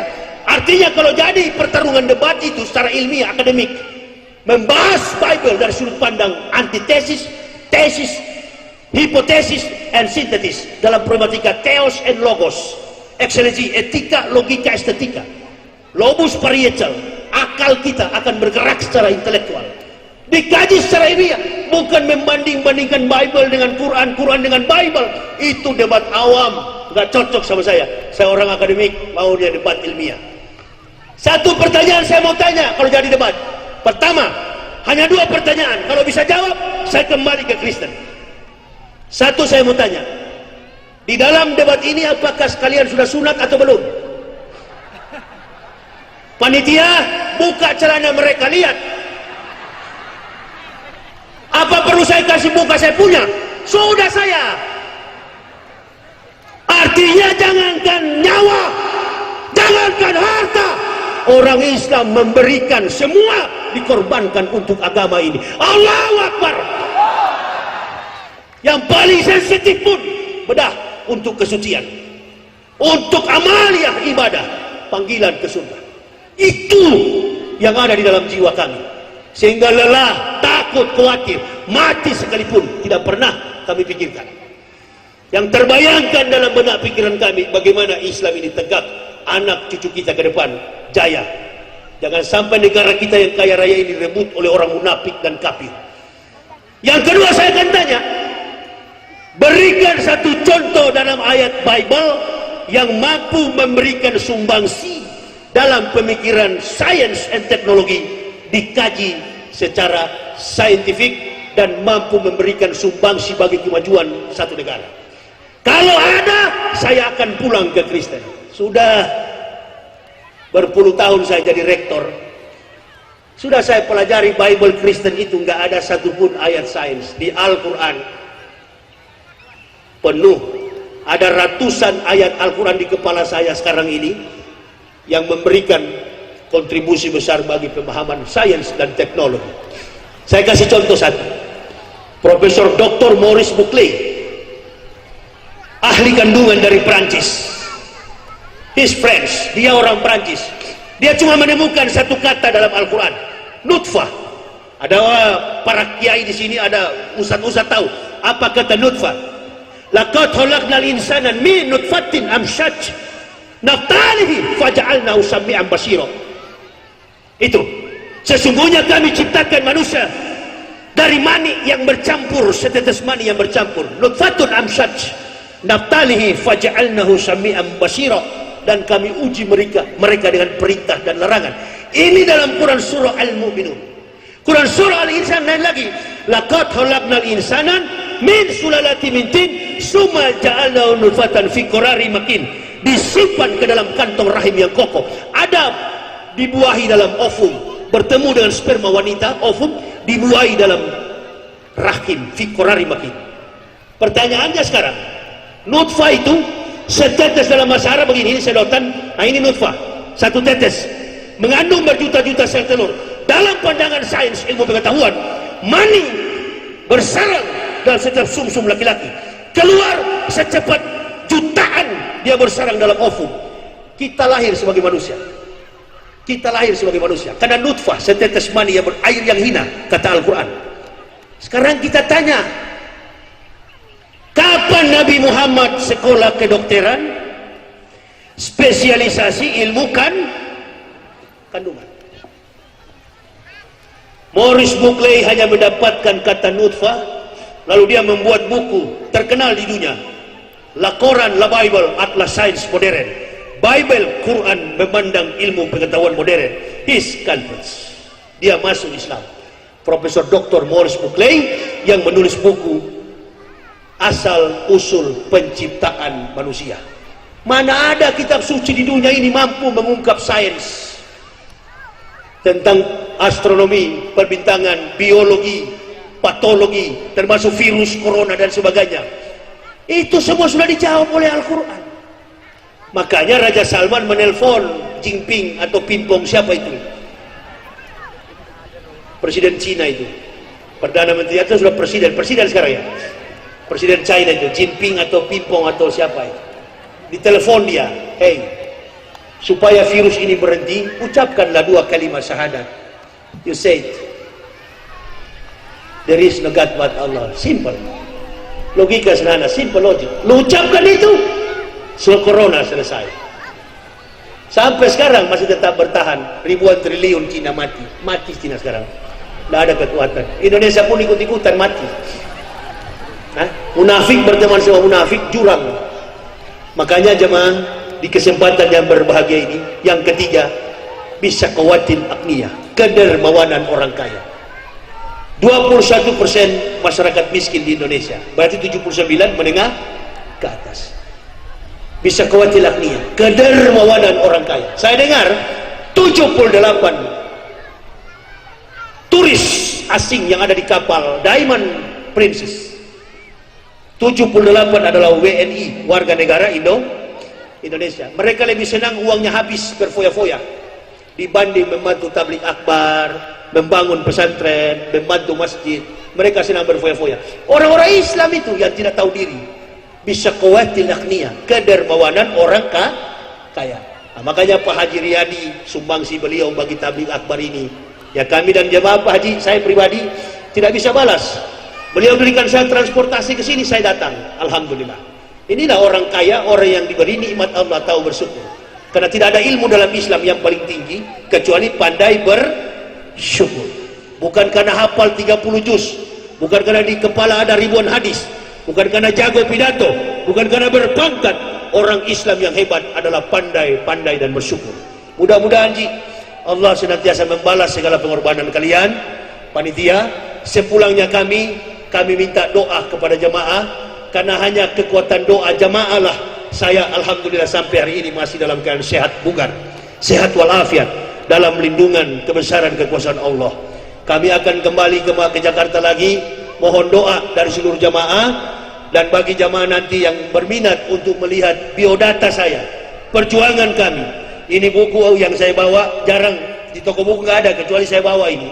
Kebenaran Islam menurut mantan pendeta. Inilah kami sekeluarga yang masuk Islam, dan ini surat kependetaan saya. Ini surat saya mewisudahkan para pendeta dan Menteri Agama. Nah ini lengkap biodata saya. Ini ayah kandung saya. Beliau ini bekas tentara, dulunya di Manado, mengancam saya, bahkan mendoakan saya. Saya doakan kau Yahya, 3 hari mati kamu.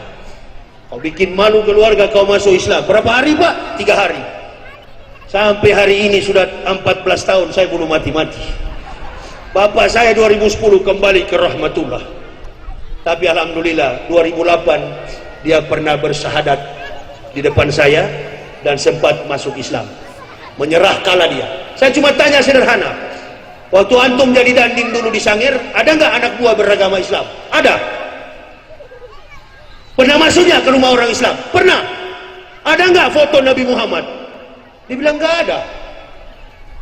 Nah, kenapa kita di rumah ini ada foto Yesus? Pertanyaannya sekarang, kenapa Nabi Muhammad tidak ada fotonya? Dia bilang nggak tahu. Karena di zaman Nabi Muhammad tidak ada tukang foto. Di zaman Nabi Muhammad belum memasuki era modernisasi sekularisme. Kalau di zaman Muhammad belum ada foto, bagaimana mungkin Nabi yang 576 tahun sebelum Muhammad ada fotonya? Ini foto siapa ini? Ayah saya bilang iya juga ya. Ini foto saya sekolah sampai ke Israel. Ini adalah wajah William Stiff, wajah Mick Given yang bermain pada film The Passion of the Christ. Masa tanya ke pendeta-pendeta, jujur saja pendeta, siapa ini? Mick Given yang bermain pada film The Passion of the Christ. Yesus di Amerika wajahnya seperti orang Jawa. Yesus di Indonesia wajahnya seperti orang bule. Bule dari mana jadi Tuhan ini? Protes saja itu. Saya sampai ke Israel tanya, di mana tempat penyaliban Yesus? Kata Yahudi, walabu Yesus hamasya walaktaka. Tidak betul Yesus Kristus disalib. Yang tersalib itu adalah Judas Iskariot. Eloi, Eloi, lama sabachthani. Pengakuan Yahudi. Adonai jismor kami kolra. Yesemor et nafseta mikolra. Adonai jismor kakaofu eka me'at tawi'at olamin. Adonai jismor. Tuhan jauhkan kami dari celaka. Itu bahasa Ibrani. Jauhkan keturunan kami dari kutub sekarang selama-lamanya. Makanya Yahudi ketika Isa mengajarkan iman, konsepnya tauhid. Sema Yisrael, Yahweh Elohenu, Yahweh Ehad. Isma, Sema, bahasa Arab Isma. Sebutkan, katakan bahwa Tuhanmu adalah Yahweh. Yahweh itu Ehad. Ehad dalam bahasa Ibrani, bahasa Arabnya Ahad, Esa, satu. Jadi Isa mengajarkan monoteisme. Isa mengajarkan tauhid. Semua nabi mengajarkan tauhid. Isa bukan Yesus, Yesus bukan Isa. Joni yang ada di Mandailing pasti beda dengan Joni yang ada di Tebing Tinggi. Itulah konsep Islam. Bedakan antara Isa dengan Yesus. Kristen, lakum dinukum, agamamu agamamu, agamaku agamaku. Mau hujan tadi, jangan dulu hujan ya Allah. Saya masih belum mau bicara itu. Nah, jadi hujan. Dia buka lagi. Hah? Allah tahu. Saya mau pulang juga. Ibu bapak doakan kami. Kami bertiga di mobil.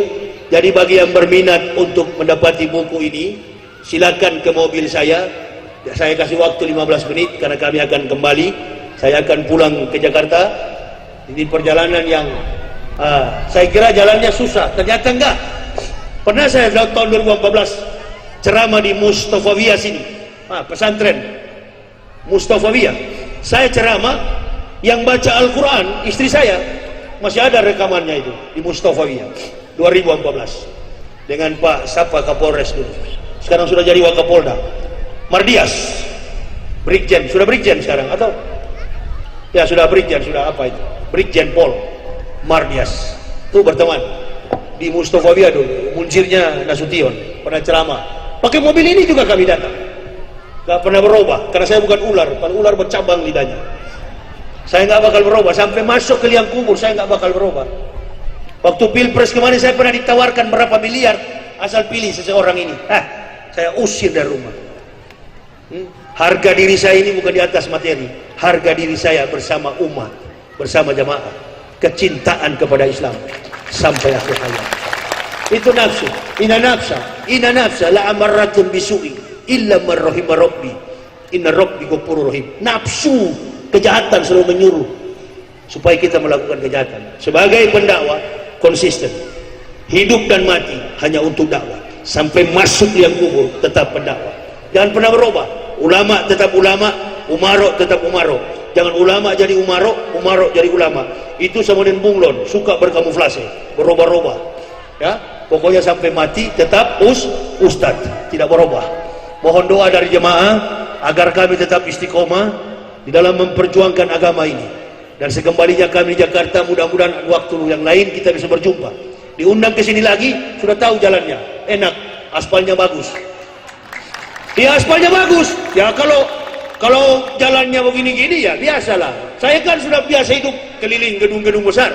Begini-gini yang saya cari, kebun-kebun, sambal terasi. Ya, asal jangan sambal terasi di masjid tadi. Sambal terasi makan singkong, lihat ya sehat. Makan roti neraka, gitu. Makan roti gaji besar, tempatnya neraka. Ini lebih enak. Jalan dengan anak istri. Anak saya nggak pernah sakit, cuma tidur di mobil, nggak pernah sakit. Istri saya, apalagi saya nggak tidur, tapi alhamdulillah sehat. Kopi, es kelapa, kurang apa lagi sambutan panitia ini. Cuma itu kekhawatiran panitia, kalau boleh diredam sedikit lah.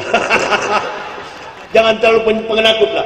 Nanti ustadz yang tadinya ikhlas jadi nggak ikhlas, karena sudah berpikir barangkali takut saya tidak datang. Memang takut nggak datang itu. Apalagi ustadz yang diundang mantan kafir. Ini kalau dia kambuh dia tidak datang ini. Pak Haji, kalau bicara kejujuran orang Kristen dan Islam, saya belum sanksi kalau Kristen kalah. Karena orang Kristen itu padahal kafir, uang gereja 5 perak pun gak berani dia ambil. Itu kafir punya cara itu.